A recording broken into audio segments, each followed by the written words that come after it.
Okay, I'm still fighting off this cold and I'm down to my last pack of spicy noodles. So in a minute we're going to head off and get some provisions. But actually first, let's just take a look at a couple of things, updates from last week. So the first one is I planted some of these peas. Let's go and have a look and see what they're looking like out in the garden.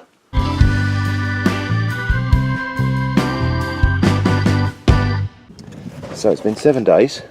And there are a lot of weeds actually growing in this little patch where the peas are. However, the peas are coming up, so you can see them there. Those shoots that are pushing up the soil there are pea shoots. Got a few more there. Oh, tiny moth. Tiny little moth. Anyway, so those are my pea seedlings coming up. Breaking open the soil there. In fact, now I look, I can see them all over that patch. Not ever so easy to spot at first glance because there are some chickweed seedlings growing there. This is chickweed here. It's a common weed in my garden, but it is actually also edible, so I don't weed it all out because I do like to eat it.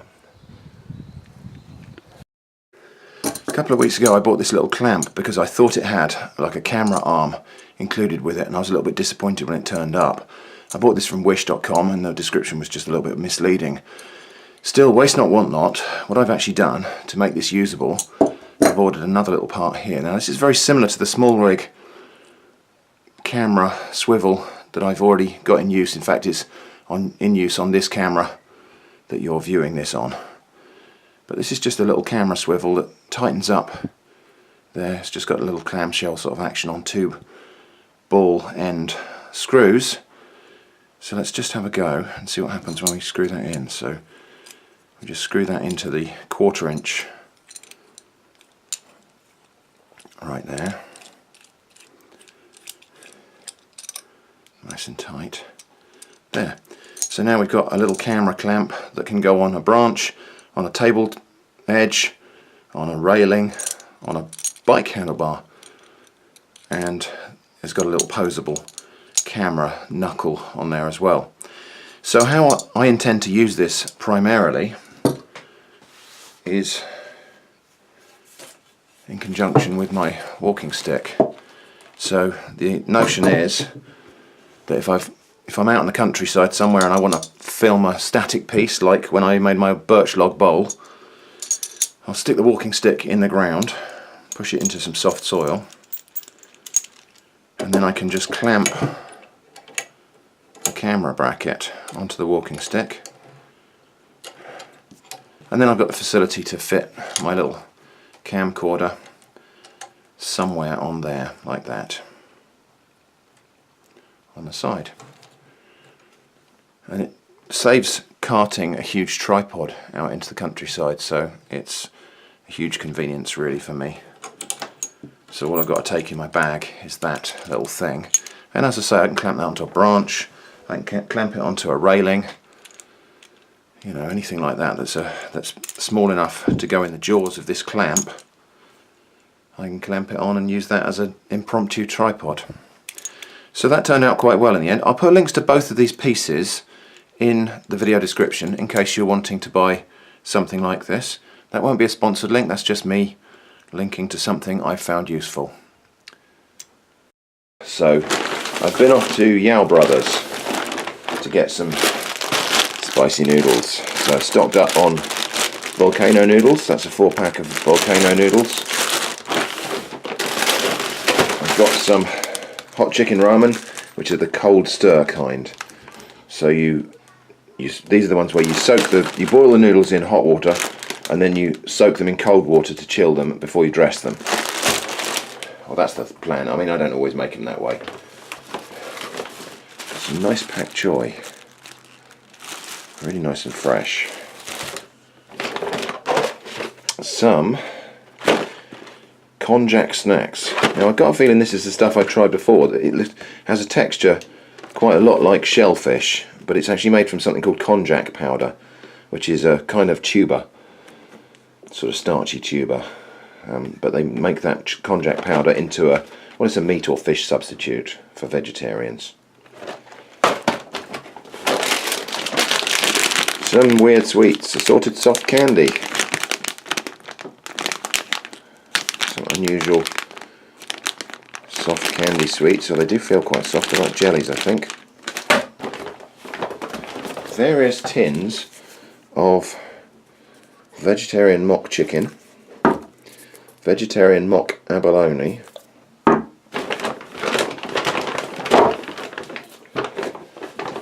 vegetarian mock duck, and another can of mock abalone.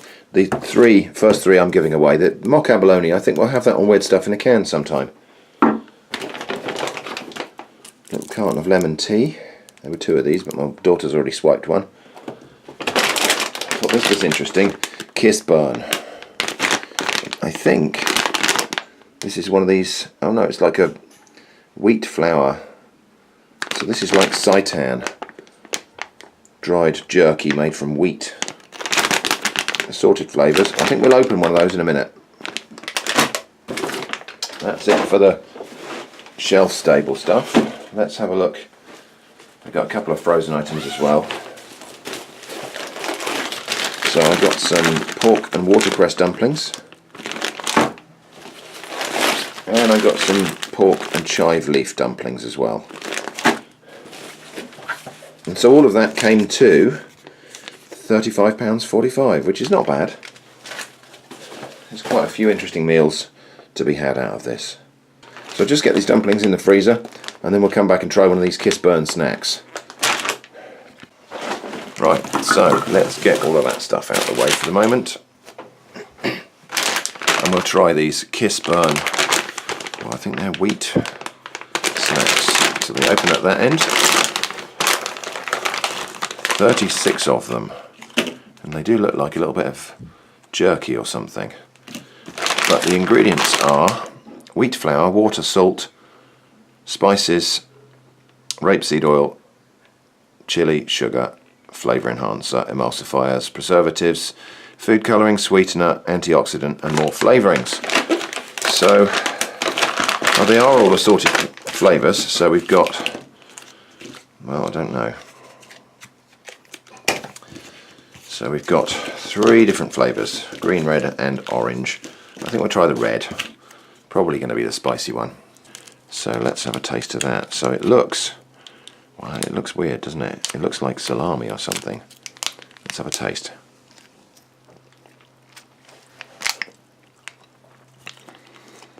What an odd texture and flavour. So it's very sweet.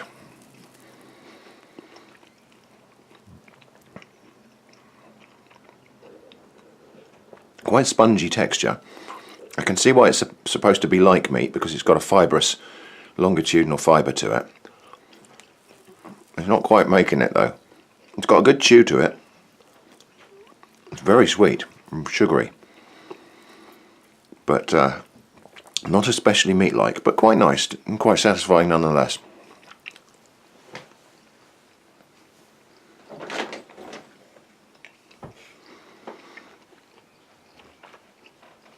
Okay, so I think we'll probably stop there. So that was Kiss Burn wheat snacks. While we're here, we're going to try out some of these little soft candies, assorted soft candy. So we've got, that looks like it's going to be grape flavour. Not really sure. Have they got any English writing on them? That one does. That one's pineapple and plum. So that one's pineapple and plum.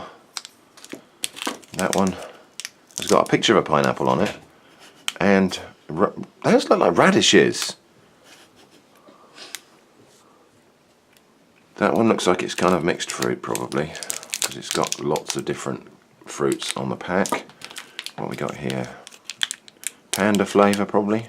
You know, got real pandas in it. That one's quite gummy. Oh, that one looks like... That's lychees. Yeah. So that's lychee flavour. That one's rainbow flavour. Yeah, well, which ones do you want to try then, Steph? Grape flavour is going to be a fairly safe bet. I want the lychee one. Lychee flavour, okay, I'm going to try... don't know. I'm going to try panda flavour.